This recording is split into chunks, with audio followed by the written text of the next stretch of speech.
Hi friends, welcome to Deepika reviews. ఈ video మీకు నచ్చినట్లయితే వీడియోని లైక్ చేసి షేర్ చేసి సబ్స్క్రైబ్ చేసుకోవడం మర్చిపోకండి. లక్ష్మి, నీ ల్యాప్టాప్ పాస్వర్డ్ తెలుసుకున్నాను. ఇక విహారీ ఆఫీస్లో నీ పరిస్థితి ఏంటో తెలుసుకుంటాను.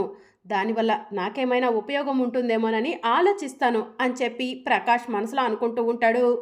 ఇక లక్ష్మి ల్యాప్టాప్ తీసుకొని ఇప్పటికే ఆలస్యం అయిపోయింది, వెంటనే సిల్క్ కోఆపరేటివ్ బోర్డ్ ఎలక్షన్స్ దగ్గరకు వెళ్ళాలి అని మనసులో అనుకొని కంగారుగా కిందికి వస్తూ ఉంటుంది. లక్ష్మి ఎలక్షన్స్ దగ్గరికే వెళ్తుంది. లక్ష్మి దగ్గర ఉన్న పెన్ డ్రైవ్ని తీసుకోలేకపోయాను. ఈ విషయం వెంటనే ఆ రత్నబాబుకి చెప్పాలి అని అంబిక మనసులో అనుకొని రత్నబాబుకి ఫోన్ చేస్తుంది. అంబిక గారు, నేను చెప్పిన విధంగా పెన్ డ్రైవ్ని లక్ష్మి దగ్గర నుంచి తీసుకున్నారా అని చెప్పి రత్నబాబు అడుగుతూ ఉంటాడు. సారీ రత్నబాబు గారు, పెన్ డ్రైవ్ ఆ లక్ష్మి ఎక్కడ పెట్టిందో ఎంత వెతికినా కూడా దొరకలేదు అని చెప్పి అంబిక చెప్తూ ఉంటుంది. మీ వల్ల నాకు ఏమైనా ఉపయోగం ఉంటుందేమో అనుకున్నాను, కానీ మీ వల్ల ఎలాంటి ఉపయోగం లేదని తెలుసుకున్నాను అని చెప్పి రత్నబాబు కోపంగా ఫోన్ కట్ చేస్తాడు. ఈ లక్ష్మి చేసే పనుల వల్ల అందరితో నేను మాటలు పడాల్సి వస్తుంది అని అంబిక మనసులో అనుకుంటూ ఉంటుంది. ఖచ్చితంగా నాకు కూడా సమయం వస్తుంది, ఆ రోజు చెప్తాను. ఆ లక్ష్మి సంగతి, విహారీ సంగతి, ఇంకా రత్నబాబు సంగతి. వాడు నన్ను అసహించుకొని కోపంగా ఫోన్ పెట్టేశాడు అని చెప్పి అంబిక మనసులో అనుకుంటూ ఉంటుంది. ఇక లక్ష్మి కిందకు వెళ్ళగానే అమ్మ లక్ష్మి వెళ్దామా అని చెప్పి చారుకేశ అడుగుతూ ఉంటాడు. విహారీ గారు ఇంకా రాలేదా బాబాయ్ అని లక్ష్మి అడుగుతూ ఉంటుంది. అదిగో విహారీ వస్తున్నాడు లక్ష్మి అని చెప్పి వసుధ చెప్తూ ఉంటుంది. విహారీ గారు ఆలస్యం అవుతుంది, వెళ్దామా అని చెప్పి లక్ష్మి అడుగుతూ ఉంటుంది. అక్కడికి వెళ్ళి ఎలాంటి ఉపయోగం లేదు లక్ష్మి. ఆల్రెడీ ఆ రత్నబాబు గాడు ప్రతి సంవత్సరం యునామస్గా గెలుస్తున్నాడు, ఈ సంవత్సరం కూడా గెలుస్తాడు. ఎందుకంటే మనం ఆ రత్నబాబు గురించి ఎలాంటి ఇన్ఫర్మేషన్ సేకరించలేదు. అక్కడ ఉన్న వాళ్ళందరికీ కూడా ఆ రత్నబాబు గురించి ఎలాంటి ఇన్ఫర్మేషన్ ఇవ్వలేదు. అలాంటప్పుడు అందరూ వాడిని నమ్ముతారు కదా లక్ష్మి అని చెప్పి విహారీ చెప్తూ ఉంటాడు. విహారీ గారు, ఈరోజు ఎట్టి పరిస్థితుల్లో మీరే సిల్క్ కోఆపరేటివ్ బోర్డుకి ప్రెసిడెంట్ అవుతారు అని లక్ష్మి చెప్తూ ఉంటుంది. నీ కాన్ఫిడెన్స్ ఏంటో నాకు అర్థం కావట్లేదు లక్ష్మి అని విహారీ చెప్తూ ఉంటాడు. లక్ష్మి ఏంటో అక్కడికి వెళ్ళాక నీకే తెలుస్తుంది, పద విహారీ వెళ్దాం అని చారుకేష్ అంటాడు. ఇక అందరూ కలిసి ఎలక్షన్స్ జరుగుతున్న దగ్గరికి బయలుదేరతారు. ఇక మరోవైపు రత్నబాబు కోపంగా ఉంటాడు. ఏమైందన్నా, ఎందుకు అలా సీరియస్గా ఉన్నావు అని చెప్పి పక్కన ఉన్న వాళ్ళు అడుగుతూ ఉంటారు. ఆ లక్ష్మి పెన్ డ్రైవ్ తీసుకొని ఆల్రెడీ ఇక్కడికి బయలుదేరిందంట్రా. ఆ లక్ష్మి దగ్గర నుంచి అంబిక పెన్ డ్రైవ్ని తీసుకోలేకపోయింది. ఆ పెన్ డ్రైవ్లో ఏముండుంటుందో అని చెప్పి రత్నబాబు అంటూ ఉంటాడు. అన్న, పెన్ డ్రైవ్లో ఏమున్నా కూడా ఎవరు ఏం చేయలేవరు. ఎందుకంటే ఈ ఎలక్షన్స్లో నువ్వే గెలుస్తావు కాబట్టి ఎప్పట్లాగనే యునామస్గా నువ్వే గెలుస్తావన్నా, చూస్తుండు అని చెప్పి రత్నబాబు పక్కన ఉన్న మనుషులు చెప్తూ ఉంటారు.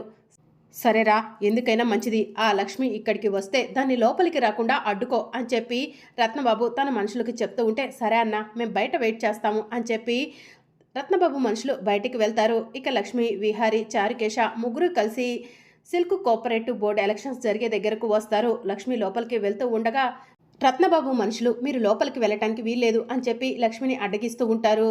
ఆ మాట చెప్పడానికి నువ్వెవరు అని చెప్పి లక్ష్మి అంటుంది. నేను ఎవరా, ఎప్పటి నుంచో యునామస్గా గెలుస్తున్న రత్నబాబు గారి మనిషిని. రత్నబాబు గారు మిమ్మల్ని లోపలికి రానివద్దన్నారు అని చెప్పి రత్నబాబు మనిషి చెప్తూ ఉంటాడు. ఇప్పుడు మేము ఎలా అయితే ఎలక్షన్స్లో పార్టిసిపేట్ చేస్తున్నామో ఆ రత్నబాబు కూడా అలానే ఎలక్షన్లో పార్టిసిపేట్ చేస్తున్నాడు. అతని మనుషులు లోపలికి వెళ్ళినప్పుడు మేము లోపలికి ఎందుకు వెళ్లకుండా ఉండాలి అని చెప్పి లక్ష్మి నిలదీస్తూ ఉంటుంది. విహారీ గారు, వాడిని పక్కకు తోసేయండి, లోపలికి వెళ్దాం అని లక్ష్మి అంటుంది. ఇక ఇదంతా కూడా రత్నబాబు దూరం నుంచి చూసి, ఏ లక్ష్మి, లోపలికి రావద్దంటే అర్థం కావట్లేదా నీకు అని చెప్పి అడుగుతూ ఉంటాడు. ఆ మాట చెప్పాల్సింది నువ్వు కాదు, లోపల ఉన్న ఎలక్షన్ కమిటీ వాళ్ళు అని లక్ష్మి అంటుంది. మర్యాదగా పక్కకు తప్పుకో, మేము లోపలికి వెళ్ళాలి అని చెప్పి లక్ష్మి, విహారీ, చారుకేశ రత్నబాబును పక్కకు నెట్టేసి లోపలికి వెళ్ళిపోతారు. ఈ లక్ష్మి దగ్గర ఉన్న పెన్ డ్రైవ్లో ఏముండి ఉంటుంది, అసలు లక్ష్మి ఎందుకు ఇక్కడికి వచ్చి ఉంటుంది అని చెప్పి రత్నబాబు కంగారు పడుతూ ఉంటాడు. ఇక ఇంతలో ఎలక్షన్ కమిటీ వాళ్ళు బయటికి వస్తారు. సిల్క్ కోఆపరేటివ్ బోర్డు ఎలక్షన్స్ ముగిశాయి, రిజల్ట్ కూడా వచ్చేసింది. ఈ సంవత్సరం కూడా భారీ మెజార్టీ వచ్చింది. సిల్క్ కోఆపరేటివ్ బోర్డు ప్రెసిడెంట్గా ఈ సంవత్సరం కూడా రత్నబాబు గారే గెలిచారు. కంగ్రాచులేషన్స్ రత్నబాబు గారు అని చెప్పి చెప్తూ ఉంటే రత్నబాబు లక్ష్మి వాళ్ళ ముందు కాలర్ ఎగరేస్తూ ఉంటాడు. ఈ సంవత్సరం కూడా రత్నబాబే సిల్క్ కోఆపరేటివ్ బోర్డు ప్రెసిడెంట్ అని చెప్పి ఎలక్షన్ కమిటీ వాళ్ళు అనౌన్స్ చేస్తూ ఉంటే ఒక్క నిమిషం ఆగండి, అలా ఎలా అతనికి సిల్క్ కోఆపరేటివ్ బోర్డుకి ప్రెసిడెంట్గా అనౌన్స్ చేస్తారు అని లక్ష్మి అడుగుతూ ఉంటుంది.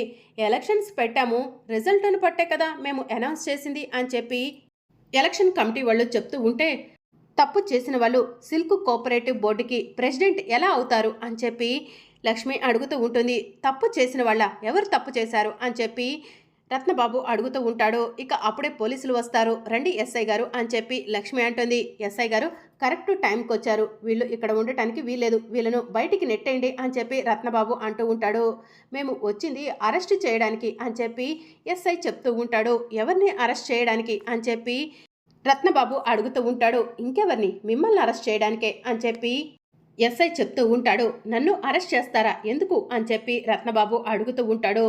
నువ్వు నిన్న ఫారినర్స్తో హోటల్ రూమ్లో మాట్లాడిందంతా కూడా స్పై కెమెరా ద్వారా రికార్డ్ చేశాను. నువ్వు నన్ను లోపలికి రానివ్వని చెప్పి ముందే క్లౌడ్ ద్వారా పోలీసులకు ఆ పెన్ డ్రైవ్ని కనెక్ట్ చేశాను అని లక్ష్మి చెప్తూ ఉంటుంది. ఇక ఈ మాటలన్నీ విని విహారీ షాక్లో ఉంటాడు. అసలు రత్నబాబు ఏం చేశాడు, ఆ పెన్ డ్రైవ్లో ఏముంది ఎస్ఐ గారు అని చెప్పి ఎలక్షన్ కమిటీ వాళ్ళు అడుగుతూ ఉంటారు. అప్పుడు ల్యాప్టాప్కి పెన్ డ్రైవ్ని కనెక్ట్ చేసి రత్నబాబు ఫారినర్స్తో మాట్లాడిన మాటలన్నిటినీ కూడా అందరికీ వినిపిస్తూ ఉంటారు. అవి విని అందరూ కూడా రత్నబాబుని అసహించుకుంటారు. ఇప్పటికైనా వీడు ఎంత ఫ్రాడో అర్థమైందా, చీప్ క్వాలిటీ క్లాత్ తీసుకొచ్చి స్కూల్ పిల్లల్ని వాళ్ళ పేరెంట్స్ని మోసం చేస్తున్నాడు అని చెప్పి ఎస్ఐ చెప్తూ ఉంటాడు. ఇలాంటి వాళ్ళు మా సిల్క్ కోఆపరేటివ్ బోర్డులో ఉండటానికి వీల్లేదు, వెంటనే అరెస్ట్ చేయండి అని చెప్పి ఎలక్షన్ కమిటీ వాళ్ళు చెప్తూ ఉంటారు. రండి రత్నబాబు గారు అని చెప్పి అని ఎస్ఐ అంటాడు. ఇక అప్పుడు రత్నబాబు ఎస్ఐ దగ్గర నుంచి గన్ను లాక్కొని లక్ష్మికి గురిపెట్టి, ఓసే లక్ష్మి, నా జీవితాన్ని సర్వనాశనం చేశావు కదవే, నేనే ఈ సిల్క్ కోఆపరేటివ్ బోర్డుకి మకుటం లేని మహారాజును అనుకున్నాను, నా లైఫ్ మొత్తాన్ని స్పాయిల్ చేశావు, నిన్ను బ్రతకనివ్వను అని చెప్పి గన్ గురిపెట్టి లక్ష్మిని షూట్ చేయబోతూ ఉండగా విహారీ తన కాలుతో రత్నబాబు చేతిని తన్నేస్తాడు. ఇక దాంతో గన్ను వెళ్ళి దూరంగా పడుతుంది. ఇక కానిస్టేబుల్స్ వెళ్ళి రత్నబాబుని అరెస్ట్ చేస్తారు. ఏయ్ లక్ష్మి, నిన్ను వదిలిపెట్టను, నా చేతుల్లో నీ చావు తథ్యం అని రత్నబాబు చెప్తూ ఉంటే పోలీస్ వాళ్ళు రత్నబాబుని తీసుకెళ్ళి జీప్ ఎక్కిస్తారు. ఇక ఇదంతా చూసి లక్ష్మి, అసలు ఇదంతా ఎప్పుడు చేశావు అని విహారీ అడుగుతూ ఉంటాడు. ఆ విషయాలన్నీ ఇంటికి వెళ్ళాక మాట్లాడుకుందాం విహారీ గారు అని లక్ష్మి చెప్తూ ఉంటుంది. సారీ అమ్మా లక్ష్మి, తెలియక మేము ఆ రత్నబాబుని సిల్క్ కోఆపరేటివ్ బోర్డుకి ప్రెసిడెంట్ని చేద్దామనుకున్నాము. ఈ సిల్క్ కోఆపరేటివ్ బోర్డుకి ప్రెసిడెంట్గా పోటీ చేసిన వాళ్ళు విహారీ గారు అలాగే రత్నబాబు గారు తప్పు చేశారని రుజువయ్యి పోలీసులు అరెస్ట్ చేశారు కాబట్టి యునామస్గా విహారీ గారిని సిల్క్ కోఆపరేటివ్ బోర్డుకి ప్రెసిడెంట్గా అనౌన్స్ చేస్తున్నాము అని చెప్పి చెప్తూ ఉంటే అక్కడ ఉన్న వాళ్ళంతా కూడా కంగ్రాచులేషన్స్ విహారీ గారు అని చెప్పి చెప్తూ ఉంటారు. ఇక విహారీ లక్ష్మిని చూసి ప్రౌడ్గా ఫీల్ అవుతూ ఉంటాడు. విహారీ గారు, రేపు మీరు ఆఫీస్కి వచ్చి సిల్క్ కోఆపరేటివ్ బోర్డుకి ప్రెసిడెంట్గా బాధ్యతలు స్వీకరించండి అని చెప్పి ఎలక్షన్ కమిటీ వాళ్ళు చెప్తూ ఉంటే thank you so much sir అని చెప్పి విహారీ చెప్తూ ఉంటాడు. సరే సార్, నేను బయలుదేరుతాను అని విహారీ అంటాడు. ఇక అందరూ కలిసి బయటికి వస్తారు. లక్ష్మి, అసలు ఇదంతా ఎప్పుడు చేశావు అని విహారీ అడుగుతూ ఉంటాడు. ఇదంతా నేను చేస్తున్నానని తెలిస్తే మీరు కంగారు పడతారని మీకు ఈ విషయాలు ఏం చెప్పలేదు విహారీ గారు, నన్ను క్షమించండి అని లక్ష్మి చెప్తూ ఉంటుంది. ఎనీవే కంగ్రాచులేషన్స్ విహారీ గారు అని లక్ష్మి చెప్తూ ఉంటే కంగ్రాచులేషన్స్ అల్లుడు అని చెప్పి చారుకేశ చెప్తూ ఉంటాడు. థ్యాంక్ యూ లక్ష్మి, అసలు ఈరోజు ఎలక్షన్స్లో నేను గెలిచానంటే దానికి కారణం నువ్వే అని విహారీ చెప్తూ ఉంటాడు. మీ గెలుపు కోసం నేను ఎదురు చూస్తున్నాను విహారీ గారు, మిమ్మల్ని గెలిపించాల్సిన బాధ్యత నాపైనే ఉంది అని లక్ష్మి చెప్తూ ఉంటుంది. పదలక్ష్మి, ఈ విషయాన్ని ఇంట్లో అందరికీ చెప్పి సెలబ్రేట్ చేసుకోవాలి అని విహారీ చెప్తూ ఉంటాడు. ఇక విహారీ, లక్ష్మి, చారుకేశ ముగ్గురు కలిసి ఇంటికి వెళ్తారు. ఆగండి వస్తున్నాను అని చెప్పి వసుధ హారతి తీసుకొని వస్తుంది. విహారీకి హారతి ఇస్తూ ఉంటే, అత్తయ్య నాకు కాదు హారతి ఇవ్వాల్సింది లక్ష్మికి, లక్ష్మి ఉండబట్టే ఈరోజు సిల్క్ కోఆపరేటివ్ బోర్డుకి ప్రెసిడెంట్ని అయ్యాను అని విహారీ చెప్తూ ఉంటాడు. మీ ఇద్దరికి కలిపే దిష్టి తీస్తాను అని చెప్పి వసుధ దిష్టి తీస్తూ ఉంటుంది. ఇక లక్ష్మి, విహారీ ఇద్దరు కూడా సంతోషంగా ఇంట్లో అడుగు పెడతారు. కంగ్రాచులేషన్స్ విహారీ అని చెప్పి పద్మాక్షి చెప్తూ ఉంటుంది. థ్యాంక్ యూ అత్త, కానీ నేను ఈరోజు సిల్క్ కోఆపరేటివ్ బోర్డుకి ప్రెసిడెంట్ అయ్యానంటే దానికి కారణం లక్ష్మి సపోర్ట్తోనే నేను సిల్క్ కోఆపరేటివ్ బోర్డుకి ప్రెసిడెంట్ అయ్యాను. ఆ రత్నబాబు గారి బండారం లక్ష్మే బయట పెట్టింది అని చెప్పి విహారీ చెప్తూ ఉంటాడు. లక్ష్మి, ఈ విషయంలో నేను నిన్ను మెచ్చుకుంటున్నాను, కంగ్రాచులేషన్స్ అని పద్మాక్షి చెప్తూ ఉంటే థ్యాంక్ యూ అమ్మా అని లక్ష్మి చెప్తూ ఉంటుంది. ఇక పద్మాక్షి తర్వాత అంబిక, సహస్ర, యమున అందరూ కూడా లక్ష్మిని కంగ్రాచులేట్ చేస్తూ ఉంటారు. మరి అప్కమింగ్ ఎపిసోడ్లో ఏం జరగనుందో తెలుసుకోవాలనుకుంటున్నారా? అయితే ఛానల్ను సబ్స్క్రైబ్ చేసుకొని సపోర్ట్ చేయడం మర్చిపోకండి. Thank you for watching.